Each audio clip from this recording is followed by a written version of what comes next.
ನಮಸ್ಕಾರ ವೀಕ್ಷಕರೇ, ಚಿನ್ನರ ಲೋಕ ಕಾರ್ಯಕ್ರಮಕ್ಕೆ ತಮಗೆಲ್ಲ ಆತ್ಮೀಯ ಸ್ವಾಗತ. ಈ ದಿನ ಚಿನ್ನರ ಲೋಕ ಕಾರ್ಯಕ್ರಮದಲ್ಲಿ ಓರ್ವ ಖ್ಯಾತ ಪ್ರತಿಭೆಯನ್ನು ತಮಗೆಲ್ಲ ಪರಿಚಯಿಸುತ್ತಿದ್ದೇವೆ. ಒಬ್ಬ ವ್ಯಕ್ತಿಗೆ ಒಂದೆರಡು ವಿಷಯಗಳಲ್ಲಿ ಪ್ರತಿಭೆ ಇರುವುದನ್ನು ಕಂಡಿದ್ದೇವೆ, ಹೆಚ್ಚೆಂದರೆ ಒಂದು 3-4. ಆದರೆ ಹಲವು ವಿಷಯಗಳಲ್ಲಿ ಅತ್ಯುತ್ತಮ ಪ್ರತಿಭೆಯುಳ್ಳ ವ್ಯಕ್ತಿಯನ್ನು ಕಂಡಿದ್ದೀರಾ? ಇಷ್ಟೆಲ್ಲ ಸರ್ಟಿಫಿಕೇಟ್ಗಳು, 6 ವಿಶ್ವ ದಾಖಲೆಯನ್ನು ಮಾಡಿರುವವರು, ಇಷ್ಟೆಲ್ಲ ಟ್ರೋಫೀಸ್ಗಳು, ಮೆಡಲ್ಸ್ಗಳನ್ನು ಪಡೆದಿರುವ ವ್ಯಕ್ತಿಯನ್ನು ಕಂಡಿದ್ದೀರಾ? ಅವರೇ ಕುಮಾರಿ ಸುನಂದಾ ಸುನಿಲ್. ವಯಸ್ಸೇನೋ 13, ಆದರೆ ಪ್ರತಿಭೆ 16. ಕರ್ನಾಟಕ ರಾಜ್ಯಕ್ಕೆ ಹಾಗೂ ಭಾರತ ದೇಶಕ್ಕೆ ವಿಶ್ವಮಟ್ಟದಲ್ಲಿ ಖ್ಯಾತಿಯನ್ನು ತಂದಿರುವ ಈ ಅಮೋಘ ಪ್ರತಿಭೆ ನಮ್ಮ ನಾಡಿನ ಹೆಮ್ಮೆ. ಹಾಗಾದರೆ ಬನ್ನಿ, ಅವರನ್ನು ನಮ್ಮ ಕಾರ್ಯಕ್ರಮಕ್ಕೆ ಪ್ರೀತಿಯಿಂದ ಬರಮಾಡಿಕೊಳ್ಳೋಣ.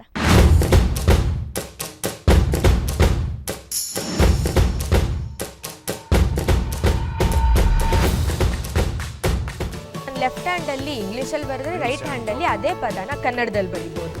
ಇಷ್ಟೇ ಅಲ್ಲ, ಅವರು ಕಾಲಲ್ಲಿ ಸಹ ಬರೀತಾರೆ. ಬರೀ ಆಲ್ಗೋರಿದಮ್ಸ್ ಹೆಂಗೆ ಮಾಡೋದು ಅಂತ ನಾವು ಗೊತ್ತಾದರೆ ಅಷ್ಟು ಮಾಡ್ಬೋದು. ಇದು ಸರ್ಕಲಲ್ಲಿ ನಾವು ಏನು ಬೇಕೋ ಅದೆಲ್ಲ ಪ್ಯಾಟರ್ನ್ಸ್ ಫಿಲ್ ಮಾಡ್ಬೋದು. ಸುನಂದಾ ಅವರೇ ನಮಸ್ಕಾರ. ನಮಸ್ಕಾರ. ಚಿನ್ನರ ಲೋಕ ಕಾರ್ಯಕ್ರಮಕ್ಕೆ ತಮಗೆ ಆತ್ಮೀಯ ಸ್ವಾಗತ. Thank you. ಸುನಂದಾ ಅವರೇ, ನೀವು ಇಷ್ಟು ಚಿಕ್ಕ ವಯಸ್ಸಲ್ಲೇ 6 ವಿಶ್ವ ದಾಖಲೆಯನ್ನು ಮಾಡಿದ್ದೀರಿ. ಅದು ಯಾವ್ಯಾವುದರಲ್ಲಿ ಅಂತ ಹೇಳ್ತೀರಾ?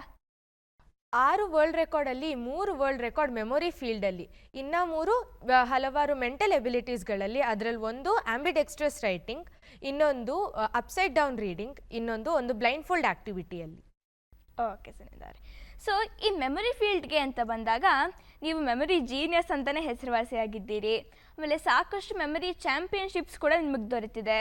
ಸೊ ಈ ಫೀಲ್ಡ್ನಲ್ಲಿ ನೀವು ಯಾವ್ಯಾವ ವಿಚಾರಗಳಲ್ಲಿ ಪರಿಣಿತಿ ಹೊಂದಿದ್ದೀರಿ?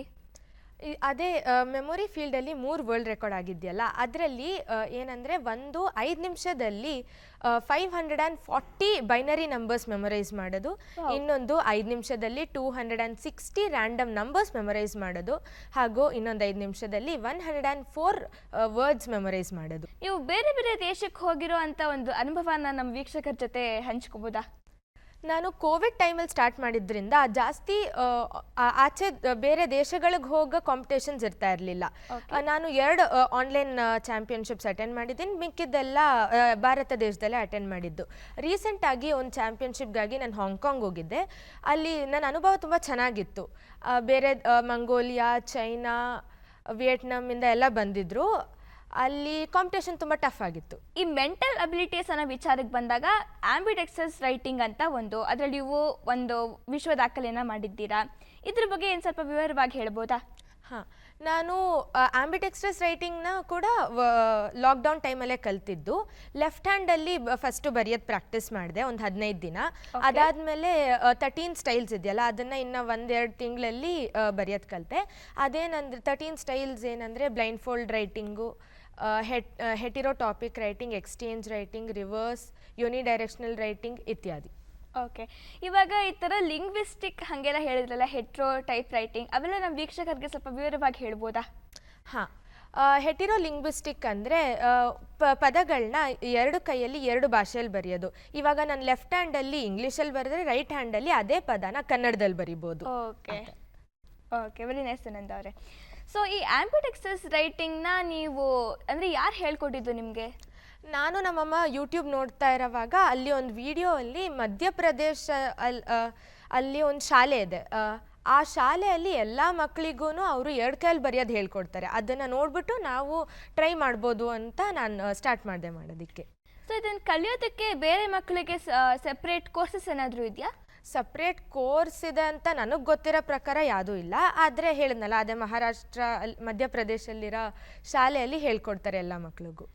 ಓಕೆ, ಸೊ ಈ ಆಂಬಿಡೆಕ್ಸ್ಟ್ರಸ್ ರೈಟಿಂಗ್ನ ಒಂದು ಡೆಮೋ ಮಾಡಿ ತೋರಿಸ್ಬೋದಾ? ಹಾಂ, ಆಂಬಿಡೆಕ್ಸ್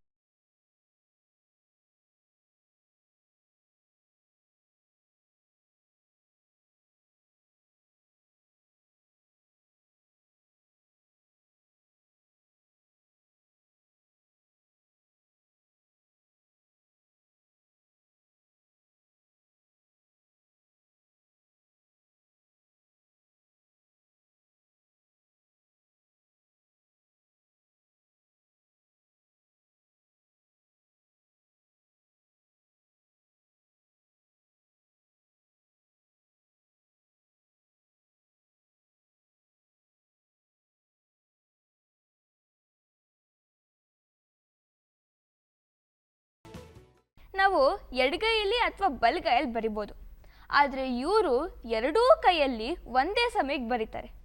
ಇಂತಹ ಒಂದು ಎಕ್ಸ್ಟ್ರಾರ್ಡಿನರಿ ಸ್ಕಿಲ್ ನಮ್ಮ ಸುನಂದ ಅವ್ರಿಗಿದೆ. ಇಷ್ಟೇ ಅಲ್ಲ, ಅವರು ಕಾಲಲ್ಲಿ ಸಹ ಬರೀತಾರೆ. ಇದನ್ನು ಲೆಗ್ ರೈಟಿಂಗ್ ಅಂತ ಹೇಳ್ತೀವಿ. ಸೊ ಸುನಂದ ಅವರೇ, ಈ ಲೆಗ್ ರೈಟಿಂಗ್ನ ನೀವು ಯಾವಾಗಿಂದ ಸ್ಟಾರ್ಟ್ ಮಾಡಿದ್ದೀರಾ? ಇದು ಕೂಡ ಆಂಬಿಡೆಕ್ಸ್ಟ್ರಸ್ ರೈಟಿಂಗ್ ಜೊತೆನೇ ನಾನು ಕಲ್ತಿದ್ದು ಲಾಕ್ಡೌನ್ ಟೈಮಲ್ಲಿ. ಓಕೆ. ಸೊ ಒಂದು ಎಷ್ಟು ದಿವಸ ಬೇಕಾಯಿತು ನಿಮಗೆ ಲೆಗ್ ರೈಟಿಂಗ್ನ ಕಲಿಯೋದಕ್ಕೆ? ಜಾಸ್ತಿ ಏನು ಸಮಯ ತಗೊಂಡಿಲ್ಲ, ಅದೇ ಒಂದಿನದಲ್ಲೇ ಕಲ್ತ್ಕೊಂಡೆ ಇದನ್ನು. ಓಕೆ. ಸೊ ಇದನ್ನು ನಾನು ಡೆಮೋ ಮಾಡಿ ತೋರಿಸ್ಬೋದಾ? ಹಾಂ, ಖಂಡಿತ.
ಸುನಂದ ಅವರೇ, ಈಗ ನೀವು ಏನು ಬರೆದ್ರಿ ಅಂತ ತಿಳಿಸ್ಬೋದಾ?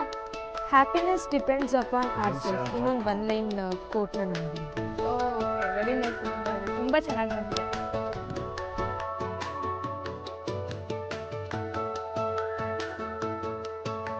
ವೀಕ್ಷಕರೇ ನೋಡಿ, ನಾವು ಕೈಯಲ್ಲಿ ಬರೆಯೋದೇ ಕಷ್ಟ, ಆದರೆ ಇವರು ಕಾಲಲ್ಲಿ ಸಹ ಬರೀತಾರೆ. ಎಂಥ ಒಳ್ಳೆ ಕಲೆ ನೋಡಿ ಇದು. ಸೊ ಸುನಂದ ಅವರೇ, ಈಗ ನಿಮಗೆ ಯೂನಿಕ್ ರೀಡಿಂಗ್ ಸ್ಕಿಲ್ಸ್ ಕೂಡ ಇದೆ ಅಂತ ಗೊತ್ತಾಯಿತು. ನೀವು ಯಾವ್ಯಾವ ರೀತಿ ಓದಬಹುದು? ಒಂದು ಪುಸ್ತಕನ ಉಲ್ಟಾ ಇಟ್ಕೊಂಡು ಓದ್ಬೋದು, ಇಲ್ಲಾಂದರೆ ಅದೇ ಪುಸ್ತಕನ ಮಿರರ್ ಮುಂದೆ ಇಟ್ಕೊಂಡು ಓದ್ಬೋದು. ಆಮೇಲೆ ಆ ಪುಸ್ತಕನ ಉಲ್ಟಾ ಮಾಡಿ ಮಿರರ್ ಮುಂದೆ ಇಟ್ಕೊಂಡು ಓದ್ಬೋದು. ಓಕೆ. ಸೊ ನಿಮಗೆ ಇವಾಗ ಬೇರೆ ಬೇರೆ ಭಾಷೆಲಿದ್ರೂ ಓದ್ತೀರಾ? ಇವಾಗ ನಾನು ಪ್ರಾಕ್ಟೀಸ್ ಮಾಡಿರೋದು ಇಂಗ್ಲೀಷ್ ಅಷ್ಟೇ, ಬೇರೆ ಭಾಷೆ ಪ್ರಾಕ್ಟೀಸ್ ಮಾಡಿದ್ರೆ ಅದನ್ನು ಮಾಡ್ಬೋದು. ಓ, ಅಮೇಝಿಂಗ್. ಸೊ ಇದೊಂದು ಡೆಮೋ ಮಾಡಿ ತೋರಿಸ್ಬೋದಾ? ಹಾಂ. The world record for most binary numbers memorized in 5 minutes by a kid is achieved by Sunanda Sunil on 12th October 2022 at Bengaluru, Karnataka, India. 12 years, 9 months, 10 days old Sunanda Sunil, a student of Chitrakuta School and Brighter Minds, memorized 540 binary numbers in 5 minutes. Wow, ತುಂಬ ಚೆನ್ನಾಗಿದೆ ಸುನಂದ ಅವರೇ. Very good, very nice. So ಈ unique reading skills ಆಯಿತು. Next ಕ್ರೀಡೆಗಳ ವಿಚಾರಕ್ಕೆ ಬರೋಣ. ನೀವು ಕ್ರೀಡಾ ರಂಗದಲ್ಲಿ ಸಹ ನಿಪುಣತೆಯನ್ನು ಹೊಂದಿದ್ದೀರಾ. ಸೊ ಅಂತಹ ಕ್ರೀಡೆಗಳು ಯಾವ್ಯಾವುದು? ಸ್ಕೇಟಿಂಗ್, ಖೋಖೋ ಮತ್ತು ಮೆಮೊರಿ ಸ್ಪೋರ್ಟ್ಸ್. ನಾನು ಸ್ಕೇಟಿಂಗ್ನ 2016 ಮತ್ತು 2018 ಆಡಿದ್ದು. ಆವಾಗ 2 ವರ್ಷದಲ್ಲಿ club level, district level, state level ಹಾಗೂ ನ್ಯಾಷನಲ್ ಲೆವೆಲಲ್ಲಿ 25 ಮೆಡಲ್ ಗೆದ್ದಿದ್ದೆ. ನಾನು ಫಸ್ಟು ಸ್ಕೇಟಿಂಗ್ ಕಲ್ತ್ಕೊಂಡಿದ್ದು ನಮ್ಮ ಮನೆ ಹತ್ರ ಇರೋ ಹಂಪಿನಗರ್ ಸ್ಪೋರ್ಟ್ಸ್ ಕ್ಲಬ್ಬಲ್ಲಿ. ಅದಾದಮೇಲೆ ಖೋಖೋ, ನಾನು 4th ಸ್ಟ್ಯಾಂಡರ್ಡಲ್ಲಿ ಇರೋವಾಗ ನಮ್ಮ ಚಿತ್ರಕೂಟ ಸ್ಕೂಲ್ ಖೋಖೋ ಟೀಮ್ಗೆ ನಾನು ಸೆಲೆಕ್ಟ್ ಆಗಿದ್ದೆ. ಅಲ್ಲಿ ಡಿಸ್ಟ್ರಿಕ್ಟ್ ಲೆವೆಲ್ ಹಾಗೂ ಸ್ಟೇಟ್ ಲೆವೆಲ್ ಟೂರ್ನಮೆಂಟ್ಸಲ್ಲಿ ಪಾರ್ಟಿಸಿಪೇಟ್ ಮಾಡಿದ್ದೆ. ನಮ್ಮ ಟೀಮು ಸ್ಟೇಟ್ ಲೆವೆಲ್ ಟೂರ್ನಮೆಂಟಲ್ಲಿ ರನ್ನರ್ ಅಪ್ ಆಗಿತ್ತು. ಓಕೆ. ಸೊ ಈಗಲೂ ನೀವು ಖೋಖೋ ಆಡ್ತಿದ್ದೀರಾ? ಹಾಂ. ಓಕೆ. ಸೊ ನೆಕ್ಸ್ಟು ನೀವು ರೂಬಿಕ್ಸ್ ಕ್ಯೂಬ್ ಕೂಡ ಸಾಲ್ವ್ ಮಾಡ್ತೀರಿ ಅಂತ ಹೇಳಿದ್ರಿ. ಈ ರೂಬಿಕ್ಸ್ ಕ್ಯೂಬ್ ನೀವು ಯಾವಾಗಿಂದ ಪ್ರಾಕ್ಟೀಸ್ ಮಾಡ್ತಿದ್ದೀರಾ? ಇದನ್ನು ಲಾಕ್ಡೌನ್ ಟೈಮಲ್ಲೇ ಜಾಸ್ತಿ ಫ್ರೀ ಟೈಮ್ ಇತ್ತು ಅಂತ ನಾನು ರೂಬಿಕ್ಸ್ ಕ್ಯೂಬ್ನ ಯೂಟ್ಯೂಬ್ ನೋಡ್ಬಿಟ್ಟು ಸಾಲ್ವ್ ಮಾಡೋದು ಕಲ್ತ್ಕೊಂಡೆ. ಓಕೆ. ನೀವು ಎಷ್ಟು ಕ್ಯೂಬ್ಸ್ ತನಕ ಸಾಲ್ವ್ ಮಾಡ್ಬೋದು? ನಾನು 2x2, 3x3, pyramid, 4x4, 5x5 ಹಾಗೂ 6x6 ಕ್ಯೂಬ್ನ ಸಾಲ್ವ್ ಮಾಡ್ಬೋದು. ಓಕೆ, ಸೊ ಇಷ್ಟು ಪ್ರತಿ ಕ್ಯೂಬ್ನ ಸಾಲ್ವ್ ಮಾಡೋಕ್ಕೆ ಅಂದಾಜಾಗಿ ಒಂದು ಎಷ್ಟು ಟೈಮ್ ಬೇಕಾಗ್ಬೋದು ನಿಮಗೆ? ಪಿರಮಿಡ್ ಕ್ಯೂಬ್ನ ಸಾಲ್ವ್ ಮಾಡೋಕ್ಕೆ 1 ನಿಮಿಷ ಇಲ್ಲಾಂದರೆ ಅದಕ್ಕಿಂತ ಕಡಿಮೆ ಆಗುತ್ತೆ. ಅದಾದಮೇಲೆ 2x2, 3x3 ಅದೆಲ್ಲ 2 ನಿಮಿಷದೊಳಗಡೆ ಸಾಲ್ವ್ ಮಾಡ್ಬೋದು. 4x4, 5x5 ಹಾಗೂ 6x6 ಅದು ಆಲ್ಗೋರಿದಮ್ಸ್ ಮೇಲೆ ಡಿಪೆಂಡ್ ಆಗುತ್ತೆ. ಆದರೂ ಅದನ್ನೆಲ್ಲ ಒಂದು 15 ನಿಮಿಷದೊಳಗಡೆ ಸಾಲ್ವ್ ಮಾಡ್ಬೋದು. ಓಕೆ, ಸೊ ಈಗ ನಿಮ್ಮ ಸ್ಕೇಟಿಂಗ್ ಅಚೀವ್ಮೆಂಟ್ಸ್ ಬಗ್ಗೆ ಸ್ವಲ್ಪ ವಿವರವಾಗಿ ಹೇಳ್ತೀರಾ? ಹಾಂ, ನಾನು ಅದೇ ಹೇಳಿದ್ನಲ್ಲ, ಸ್ಕೇಟಿಂಗ್ನ 2016ಇಂದ 18ಅಲ್ಲಿ ಮಾಡಿದ್ದು. ನಮ್ಮ ಸ್ಕೂಲ್ ಟೀಮ್ಗೂ ಆಡ್ತಾ ಇದ್ದೆ. ಅದಾದಮೇಲೆ ನಮ್ಮ ಕ್ಲಬ್ಗೂ ಆಡ್ತಾ ಇದ್ದೆ. ನಾನು ನ್ಯಾಷನಲ್ಸ್ಗೆ ಹೋಗಿದ್ದೆ ಗೋವಾ, ಅಲ್ಲಿ 3rd ಪ್ಲೇಸ್ ಆಗಿತ್ತು. ಅದಾದಮೇಲೆ ಇನ್ನೊಂದು ನ್ಯಾಷನಲ್ಸು ಮಂಗಳೂರಲ್ಲಿ ಆಗಿದ್ದು, ಅಲ್ಲೂ 3rd ಪ್ಲೇಸ್ ಗೆದ್ದಿದ್ದೆ. ಈಗ ಸ್ಕೇಟಿಂಗ್ ಅಚೀವ್ಮೆಂಟ್ಸ್ ಬಗ್ಗೆ ತಿಳ್ಕೊಂಡಿದ್ದೀವಿ. ಹಾಗೆ ನೀವು ರೂಬಿಕ್ಸ್ ಕ್ಯೂಬ್ ಕೂಡ ಸಾಲ್ವ್ ಮಾಡ್ತೀರಿ ಅಂತ ಹೇಳಿದ್ರಿ. ಸೊ ಇದನ್ನ ನೀವು ಸಾಲ್ವ್ ಮಾಡೋದನ್ನ ತೋರಿಸ್ತೀರಾ? ಹಾಂ, ಇದು ಎಷ್ಟು ಕ್ಯೂಬ್ಸ್ ಇರೋ ಕ್ಯೂಬ್?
ನೋಡಿ ವೀಕ್ಷಕರೇ, ಎಷ್ಟು 1 ನಿಮಿಷನೂ ಆಗಿಲ್ಲ, ಎಷ್ಟು ಬೇಗ ಈ ಕ್ಯೂಬ್ನ ಸಾಲ್ವ್ ಮಾಡಿದ್ದಾರೆ ನಮ್ಮ ಸುನಂದ ಅವರು. ಇದು really a very extraordinary skill. Okay, so Sunanda ಅವರೇ, ಈ ಕ್ರೀಡೆಗಳೆಲ್ಲ ಆಯಿತು, ನೆಕ್ಸ್ಟ್ ಕಲೆ ವಿಚಾರಕ್ಕೆ ಬರೋಣ. ನಿಮಗೆ ಇಷ್ಟವಾಗಿರೋ ಅಂಥ ಕಲೆಗಳು ಯಾವ್ಯಾವುದು? ಮಂಡಲ ಆರ್ಟ್ ಮತ್ತು ಝೆಂಟಾಂಗಲ್ ಆರ್ಟ್. ಓಕೆ, ಸೊ ಈ ಆರ್ಟ್ಗಳನ್ನ ನೀವು ಯಾವಾಗಿಂದ ಶುರು ಮಾಡ್ಕೊಂಡ್ರಿ? ಲಾಕ್ಡೌನ್ ಟೈಮಲ್ಲಿ ತುಂಬ ಫ್ರೀ ಟೈಮ್ ಇರೋವಾಗಲೇ ಇದನ್ನು ಸ್ಟಾರ್ಟ್ ಮಾಡಿಕೊಂಡೆ. ಇವಾಗ ಜಾಸ್ತಿ ಮಾಡ್ತಾ ಇಲ್ಲ, ಯಾಕೆಂದರೆ ಫ್ರೀ ಟೈಮ್ ಇರಲ್ಲ. ಆವಾಗ ಎಷ್ಟೊಂದೆಲ್ಲ ಮಾಡಿದ್ದೆ. ಓಕೆ, ಸೊ ಈ ಮಂಡಲ ಆರ್ಟ್ ಮತ್ತು ಝೆಂಟಾಂಗಲ್ ಆರ್ಟ್ ಮಧ್ಯೆ ಡಿಫ್ರೆನ್ಸ್ ಏನು? ಇದು ಮಂಡಲ ಆರ್ಟ್ ಅಂದರೆ ಒಂದು ಸರ್ಕಲಲ್ಲಿ ನಾವು ಡಿಫ್ರೆಂಟ್ ಪ್ಯಾಟರ್ನ್ಸ್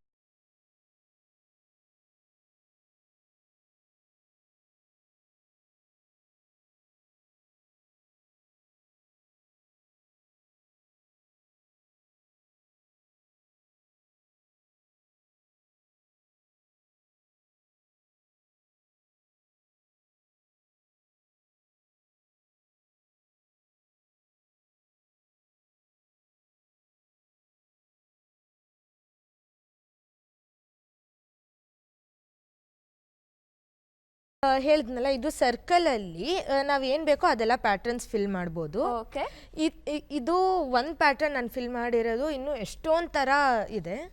ಅದಾದಮೇಲೆ ಇದು ಝೆಂಟಾಂಗಲ್ ಆರ್ಟು. ಇದು ನಾವು ಏನಾದರೂ ಆಚೆ ಔಟ್ಲೈನ್ ಮಾಡ್ಕೊಂಡ್ಬಿಟ್ಟು ಒಳಗಡೆ ಎಲ್ಲ ಡೂಡಲ್ ಮಾಡಬೇಕು. ಡಿಫ್ರೆಂಟ್ ಡೂಡಲ್ಸ್ ಇರುತ್ತಲ್ಲ. ಇದನ್ನೆಲ್ಲ ಎಲ್ಲಿ ಕಲ್ತ್ಕೊಂಡ್ರಿ ಸುನಂದ? ನಾನು ಇದನ್ನು ಯೂಟ್ಯೂಬ್ ನೋಡ್ಬಿಟ್ಟು ಕಲ್ತ್ಕೊಂಡೆ.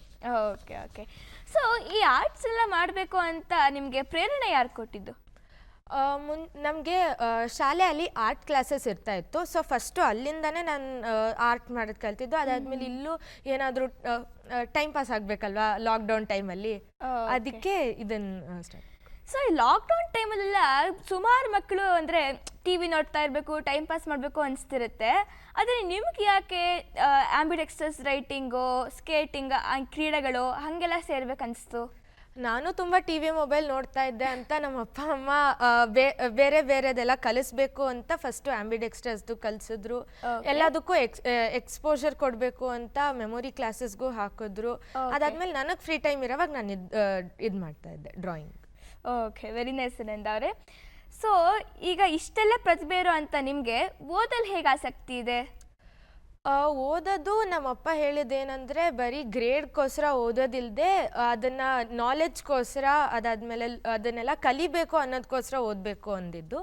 ಸೊ ನಾನು ಅದನ್ನೇ ಫಾಲೋ ಮಾಡ್ಕೊಂಡು ಬರ್ತಾ ಇದ್ದೀನಿ. ಇವಾಗಲೂ ಅಷ್ಟೇ ನಾನು 3 ಸೆಕ್ಷನಲ್ಲೂ ಟಾಪ್ 5 ಇರ್ತೀನಿ. Very nice. ಸೊ ಈ ಥರ ಬೇರೆ ಬೇರೆ ಚಟುವಟಿಕೆಗಳು ನಿಮ್ಮ ಓದಿಗೆ ಏನು ಅಡ್ಡಿ ಆಗ್ತಿಲ್ಲ ಅಂತಾಯ್ತು? ಇಲ್ಲ. ಓಕೆ, ವೆರಿ ನೈಸ್ ಸುನಂದ ಅವರೇ.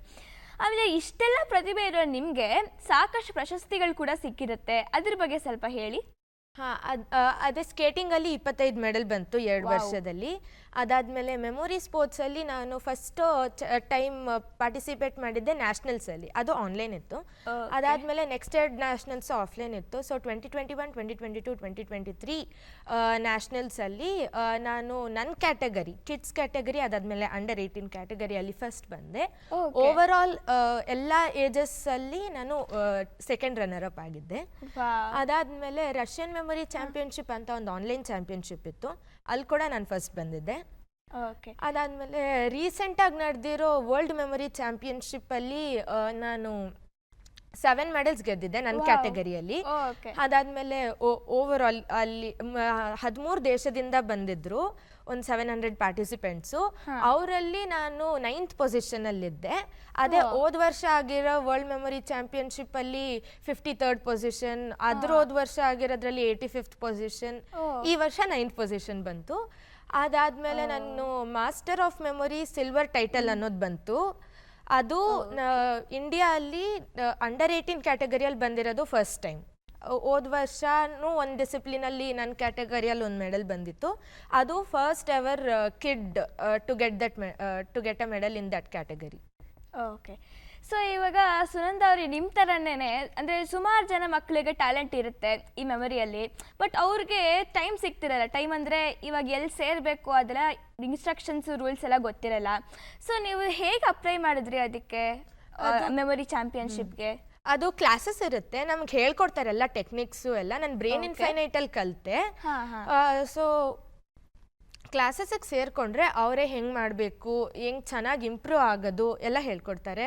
ಅದಾದಮೇಲೆ ಚಾಂಪಿಯನ್ಶಿಪ್ಸ್ ಬಂದಾಗ ಅವರೇ ನಮಗೆ ಹೇಳ್ತಾರೆ, ಅಂದರೆ ಎಲ್ಲ ಇನ್ಸ್ಟ್ರಕ್ಷನ್ಸ್ ಅವರೇ ಪ್ರೊವೈಡ್ ಮಾಡ್ತಾರೆ ನಮಗೆ. ಸೊ ಮೆಮೊರಿ ಕ್ಲಾಸಸ್ ಅಂತ ಹೇಳಿದ್ರಲ್ಲ, ಇದು ಆನ್ಲೈನು ಇರುತ್ತಾ ಆಫ್ಲೈನು ಇರುತ್ತಾ? ಅದು ಆನ್ಲೈನು. ಅದು ಏಕೆಂದರೆ ಫುಲ್ ಅಕ್ರಾಸ್ ಇಂಡಿಯಾ ಕ್ಲಾಸಸ್ ಮಾಡ್ತಾ ಇರೋದ್ರಿಂದ ಆಫ್ಲೈನ್ ಮಾಡೋಕ್ಕಾಗಲ್ಲ, ಆನ್ಲೈನ್ ಕ್ಲಾಸಸ್ ಇರುತ್ತೆ. ಸೊ ಈಗ ಸುನಂದ ಅವರೇ, ನೀವು ಮೆಮೊರಿ ಫೀಲ್ಡ್ ಬಗ್ಗೆ ಹೇಳಿದ್ರಿ. ಸೊ ಮೆಮೊರಿ ಟೆಸ್ಟ್ ಇದು ಒಂದು ತಗೊಳ್ಳೋಣ. ಇದರಲ್ಲಿ 52 ಕಾರ್ಡ್ ಇದೆ, ನಾನು 20 ಕಾರ್ಡ್ ಮಾತ್ರ ಮೆಮೊರೈಸ್ ಮಾಡ್ತೀನಿ.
ಸೊ ಫಸ್ಟ್ ಕಾರ್ಡ್ ಬಂದ್ಬಿಟ್ಟು 6 club.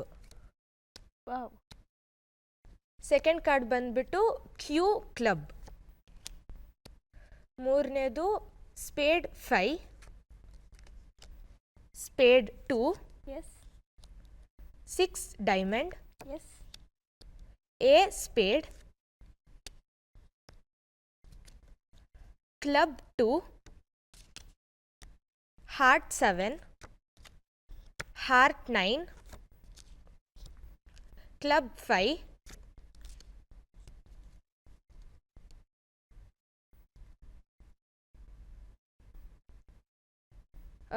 Speed 7, heart 4, K club, 10 club, heart A, diamond A, heart K, club 4, club 9, 10 diamond. Wow, ಎಷ್ಟು ಚೆನ್ನಾಗಿದೆ ನೋಡಿ ವೀಕ್ಷಕರೇ. ನಾವೆಲ್ಲ ಈಗ ಟೆಸ್ಟ್ ಟೈಮಲ್ಲಿ ಸಿಂಪಲಾಗಿ ಒಂದು ಆನ್ಸರ್ ಮೆಮೊರೈಸ್ ಮಾಡೋಕ್ಕೆ ಅಷ್ಟು ಕಷ್ಟಪಡ್ತೀವಿ. ಆದರೆ ಇವ್ರು ನೋಡಿ 1 ನಿಮಿಷನೂ ಆಗಿಲ್ಲ, ಎಷ್ಟು ಬೇಗ 20 ಕಾರ್ಡ್ಸ್ನ ಮೆಮೊರೈಸ್ ಮಾಡಿದ್ದಾರೆ. ಇದು ಒಂದು ಎಕ್ಸ್ಟ್ರಾಡಿನರಿ ಸ್ಕಿಲ್. ವೆರಿ ಗುಡ್ ಚೆನ್ನಾಗಿದೆ, ತುಂಬ ಚೆನ್ನಾಗಿದೆ ಇದು. ಸೊ ನಿಮಗೆ ಇಷ್ಟೆಲ್ಲ ಪ್ರತಿಭೆ ಇದೆ, ಇಷ್ಟೆಲ್ಲ ಪ್ರಶಸ್ತಿಗಳು ಸಿಕ್ಕಿದೆ, ಹಾಗೆ ನಿಮ್ಮ ಸ್ಕೂಲಲ್ಲಿ ಹೇಗೆ ಸಪೋರ್ಟ್ ಇರುತ್ತೆ ಸುನಂದ ಅವರೇ? ನಮ್ಮ ಸ್ಕೂಲಲ್ಲಿ ತುಂಬ ಸಪೋರ್ಟ್ ಮಾಡ್ತಾರೆ. ಟೀಚರ್ಸು, ಫ್ರೆಂಡ್ಸು ಎಲ್ಲರೂ ತುಂಬ ಖುಷಿ ಪಡ್ತಾರೆ. ನಂಗೆ ಏನಾದರೂ ಮೆಡಲ್ ಬಂದಾಗ ಅವ್ರಿಗೆ ತಿಳಿಸಿದಾಗ ಅವ್ರ ಅಸೆಂಬ್ಲಿಯಲ್ಲಿ ಎಲ್ಲರ ಮುಂದೆ ಅದನ್ನು ಅನೌನ್ಸ್ ಮಾಡ್ತಾರೆ. ಎಲ್ಲರೂ ಅಸೆಂಬ್ಲಿಯಲ್ಲಿ ಮೆಡಲ್ ಕೊಡ್ತಾರೆ. ಓಕೆ. ಸೊ ಸಾಮಾನ್ಯವಾಗಿ ಈ ತುಂಬ ಅಂದರೆ ಒಂಥರ ಮಲ್ಟಿ ಟ್ಯಾಲೆಂಟೆಡ್ ಇರುವಾಗ ಬೇರೆ ಬೇರೆ ಕಡೆ ನಮಗೆ ಗಮನ ಕೊಡೋಕ್ಕೆ ಸ್ವಲ್ಪ ಕಷ್ಟ ಆಗುತ್ತೆ. ಹಾಗೆ ಓದಿನ ಮೇಲೆ ಹಂಗೆ ಸ್ವಲ್ಪ ಕಾನ್ಸಂಟ್ರೇಷನ್ ಇಳಿತಾ ಹೋಗುತ್ತೆ. ಆದರೆ ನಿಮ್ಗೆ ಹಂಗೆಲ್ಲ ಏನಾಗ್ತಿಲ್ಲ. ಸೊ ಅದಕ್ಕೆ ಒಂದು ಟಿಪ್ಸ್ ಕೊಡ್ತೀರಾ? ನಾನು ಓದೋದಂದರೆ ದಿನ ಓದಲ್ಲ, ಕ್ಲಾಸಲ್ಲಿ ಏನು ಕೇಳಿಸ್ಕೊಂಡಿರ್ತೀನೋ ಅಷ್ಟೇ. ಅದಾದಮೇಲೆ ಎಕ್ಸಾಮ್ಗಿನ 1-2 ದಿನ ಮುಂಚೆ ಆವಾಗ ಮಾತ್ರ ಓದೋದು. ಸೊ ದಿನ ಸ್ಟಡೀಸ್ ಜೊತೆ ಏನೋ ನನ್ನ ಆ್ಯಕ್ಟಿವಿಟೀಸ್ ಕ್ಲಾಶ್ ಆಗಲ್ಲ. ಓಕೆ. ಸೊ ಇದೆಲ್ಲ ಟೈಮ್ ಹೇಗೆ ಮ್ಯಾನೇಜ್ ಮಾಡ್ತೀರಾ ನೀವು? ಅಂದರೆ ಇಷ್ಟು ಅಂದರೆ ಇವಾಗ ಆಂಬಿಡೆಕ್ಸಸ್ ರೈಟಿಂಗಿಗೆ ಒಂದು, ಓದಕ್ಕೆ ಒಂದು, ಆ ಥರ ನೀವು ಹೇಗೆ ಮ್ಯಾನೇಜ್ ಮಾಡ್ತೀರಾ? ಅದೇ ನಾನು ಆಂಬಿಡೆಕ್ಸಸ್ ರೈಟಿಂಗು ಇವಾಗ ಅಷ್ಟೊಂದೇನೋ ಪ್ರಾಕ್ಟೀಸ್ ಮಾಡ್ತಾ ಇಲ್ಲ. ನಾನು ಆಂಬಿಡೆಕ್ಸಸ್ ರೈಟಿಂಗ್ ಆಗಲಿ ಓದೋದಾಗಲಿ ಇವಾಗ ಜಾಸ್ತಿ ಮೆಮೊರಿ ಸ್ಪೋರ್ಟ್ಸ್ ಮೇಲೆ ಫೋಕಸ್ ಮಾಡ್ತೀನಿ. ದಿನ ಮೆಮೊರಿದು ಪ್ರಾಕ್ಟೀಸ್ ಮಾಡ್ತೀನಿ. ಅದಾದಮೇಲೆ ನನ್ನ ಹೋಮ್ ವರ್ಕ್ಸು ಏನೇನಿರುತ್ತೋ ಅದು ಅಷ್ಟೇ. ಒಂದು ಅಚೀವ್ಮೆಂಟ್ ಮಾಡಿದ್ದೀರಾ, ಪ್ರೈಸ್ ಸಿಕ್ಕಿದೆ. ಸೊ ಅದು ಯಾವಾಗ, ಅದ್ರ ಬಗ್ಗೆ ಸ್ವಲ್ಪ ಮಾಹಿತಿಯನ್ನು ಹೇಳ್ತೀರಾ? ವರ್ಲ್ಡ್ ಮೆಮೊರಿ ಚಾಂಪಿಯನ್ಶಿಪ್ ನಡೆದಿದ್ದು ನವೆಂಬರ್ 24, 25, 26 ಮುಂಬೈಯಲ್ಲಿ. ಓಕೆ. ಅಲ್ಲಿ ನನ್ನ ಆರ್ ಡಿಸಿಪ್ಲಿನಲ್ಲಿ ನನ್ನ ಕ್ಯಾಟಗರಿಯಲ್ಲಿ ಮೆಡಲ್ ಬಂದಿದೆ ನನಗೆ. ಓಹೋ, ವೆರಿ ನೈಸ್ ಸುನಂದ ಅವರೇ. ಸೊ ಹೀಗೆ ನೀವು ನಮ್ಮ ವೀಕ್ಷಕರಿಗೆ ಏನಾದರೂ ಟಿಪ್ಸ್ ಹೇಳಕ್ಕೆ ಇಚ್ಛೆ ಪಡ್ತೀರಾ? ನಾನು ಇದೆಲ್ಲ ಮಾಡೋಕ್ಕೆ ಸಾಧ್ಯ ಆಗಿದ್ದು ಹಾರ್ಟ್ಫುಲ್ನೆಸ್ ರಿಲ್ಯಾಕ್ಸೇಷನ್ ಹಾಗೂ ಹಾರ್ಟ್ಫುಲ್ನೆಸ್ ಬ್ರೈಟರ್ ಮೈಂಡ್ಸ್ ಕೋರ್ಸಿಂದ. ಇದು ನಾನು 2016ನಲ್ಲಿರುವಾಗ ನಾನು ಬ್ರೈಟರ್ ಮೈಂಡ್ಸ್ ಕೋರ್ಸ್ನ ತೊಗೊಂಡೆ. ಅಲ್ಲಿ ಹೇಳ್ಕೊಟ್ಟಿರೋ ಬ್ರೈನ್ ಎಕ್ಸಸೈಸಸ್, ಬ್ರೀತಿಂಗ್ ಎಕ್ಸಸೈಸಸ್ ಅದನ್ನೆಲ್ಲ ನಾನು ಪ್ರಾಕ್ಟೀಸ್ ಮಾಡಿದಾಗ ನನಗಿದೆಲ್ಲ ಮಾಡೋಕ್ಕೆ ತುಂಬ ಹೆಲ್ಪ್ ಆಯಿತು. ನಾನು ಇವಾಗಲೂ ಅಷ್ಟೇ ಎವ್ರಿ ಡಿಸಿಪ್ಲಿನ್ ಮುಂಚೆ ಕಾಂಪಿಟೇಷನಲ್ಲಿ ರಿಲ್ಯಾಕ್ಸೇಷನ್ ಮಾಡ್ಕೊತೀನಿ. ಅದರಿಂದ ನನಗೆ ಗಾಬರಿ ಆಗಲ್ಲ, ಕಾನ್ಫಿಡೆನ್ಸ್ ಬರುತ್ತೆ ಮಾಡೋದಕ್ಕೆ. Very nice. ಸೊ ಇವಾಗ ಈ ಮೆಮೊರಿ ಸ್ಪೋರ್ಟ್ಸ್ ಎಲ್ಲಾಗೆ ಒಂಥರ ತುಂಬ ಕಾನ್ಸಂಟ್ರೇಷನ್ ಬೇಕಾಗುತ್ತೆ. ಆ ಕಾನ್ಸಂಟ್ರೇಷನ್ ನೀವು ಹೇಗೆ ಅಭ್ಯಾಸ ಮಾಡ್ಕೊಂಡ್ರಿ, ಹೆಂಗೆ ಬಂತು ನಿಮಗೆ? ಅದೂ ಅಷ್ಟೇ, ನಾನು ಬ್ರೈನ್ ಎಕ್ಸಸೈಸಸ್ ಹಾಗೂ ರಿಲ್ಯಾಕ್ಸೇಷನಿಂದನೇ ಅಂತ ಹೇಳ್ತೀನಿ. ಇದೆಲ್ಲ ಮಾಡೋದ್ರಿಂದ ಕಾನ್ಸಂಟ್ರೇಷನ್ ಕೂಡ ಇಂಪ್ರೂವ್ ಆಗುತ್ತೆ. ಸೊ ಇಷ್ಟೆಲ್ಲ ನೀವು ಸಾಧನೆಗೆ ಹಾದಿಯಾಗಿರೋರು ನಮ್ಮ ಫ್ರೆಂಡ್ಸ್ಗೆ ಸ್ವಲ್ಪ ಟಿಪ್ಸ್ ಕೊಡ್ತೀರಾ? ಅಚೀವ್ಮೆಂಟ್ ಮಾಡೋದಂದರೆ ನಮ್ಗೆ ಇಷ್ಟ ಬಂದಿರೋ ಫೀಲ್ಡಲ್ಲಿ ಮಾಡಬೇಕು. ನಿಮ್ಗೆ ಏನು ಇಷ್ಟನೋ ಅದರಲ್ಲೇ ಮುಂದೆ ಹೋಗಬೇಕು. ಏನು ಇಷ್ಟ ಅಂತ ಗೊತ್ತಿಲ್ಲ ಅಂದರೆ ಬೇರೆ ಬೇರೆ ಫೀಲ್ಡ್ಸಲ್ಲಿ ಎಕ್ಸ್ಪ್ಲೋರ್ ಮಾಡಿಬಿಟ್ಟು ನಮ್ಮ ಇಷ್ಟನ ನಾವು ಕಂಡುಹಿಡಿಬೇಕು. ಅದಾದಮೇಲೆ ಇದೆಲ್ಲ ಕೋರ್ಸ್ಗಳಿಗೆ ಜಾಯ್ನ್ ಆಗಿ ಬ್ರೈನ್ ಎಕ್ಸಸೈಸಸ್ ಎಲ್ಲ ಕಲಿತ್ರೆ ತುಂಬ ಹೆಲ್ಪ್ ಆಗುತ್ತೆ ನಮ್ಗೇನು ಬೇಕೋ ಅದರಲ್ಲಿ ಮುಂದೆ ಹೋಗೋದಕ್ಕೆ. ಸುನಂದ ಅವರೇ, ಇಷ್ಟು ಹೊತ್ತು ನಿಮ್ಮ ಬಗ್ಗೆ, ನಿಮ್ಮ ಸಾಧನೆಗಳ ಬಗ್ಗೆ ನಮ್ಮ ಜೊತೆ ಹಂಚ್ಕೊಂಡಿದ್ದೀರಿ. ಹಾಗೆ ನೀವು ನಮ್ಮ ವೀಕ್ಷಕರಿಗೆ ಸಾಧನೆಯ ಅಭಿರುಚಿ ಹಾಗೂ ಸ್ಫೂರ್ತಿಯನ್ನು ಕೂಡ ತುಂಬಿದ್ದೀರಿ. ಹಾಗಾಗಿ ಧನ್ಯವಾದಗಳು. ಸೊ ಈಗ ನೀವೇನಾದರೂ ಹೇಳಕ್ಕೆ ಇಷ್ಟಪಡ್ತೀರಾ? ಏನು ಹೇಳಕ್ಕೆ ಇಷ್ಟಪಡ್ತೀನಿ ಅಂದರೆ ನಮ್ಗೇನು ಬೇಕೋ ಅದನ್ನು ಕಲಿಬೇಕು. ನಮ್ಗೆ ಇಷ್ಟಪಟ್ಟಿದ್ರಲ್ಲಿ ನಾವು ದಿನ ಒಂದು ಸ್ವಲ್ಪ ಆದರೂ ಟೈಮ್ ಅದಕ್ಕೆ ಸ್ಪೆಂಡ್ ಮಾಡಿಬಿಟ್ಟು ಅದರಲ್ಲಿ ಮುಂದೆ ಹೋಗಕ್ಕೆ ನೋಡಬೇಕು. ಎಸ್. ಸೊ ನೋಡಿದ್ರಲ್ಲ ವೀಕ್ಷಕರೇ, ನಮ್ಮ ಸುನಂದ ಸುನಿಲ್ ಅವರು ಕೇವಲ 13ನೇ ವಯಸ್ಸಲ್ಲೇ ಹಲವಾರು ರೀತಿಯ ಸಾಧನೆಗಳನ್ನು ಮಾಡಿ ತೋರಿಸಿದ್ದಾರೆ. ಸಾಧನೆಗೆ ವಯಸ್ಸು ಯಾವತ್ತೂ ಅಡ್ಡಿಯಾಗದು ಎಂಬುದು ಸತ್ಯ. ಸೊ ಮುಂದಿನ ಸಂಚಿಕೆಯಲ್ಲಿ ಇನ್ನಷ್ಟು ಪ್ರತಿಭೆಗಳೊಂದಿಗೆ ಭೇಟಿಯಾಗೋಣ. ನಮಸ್ಕಾರ.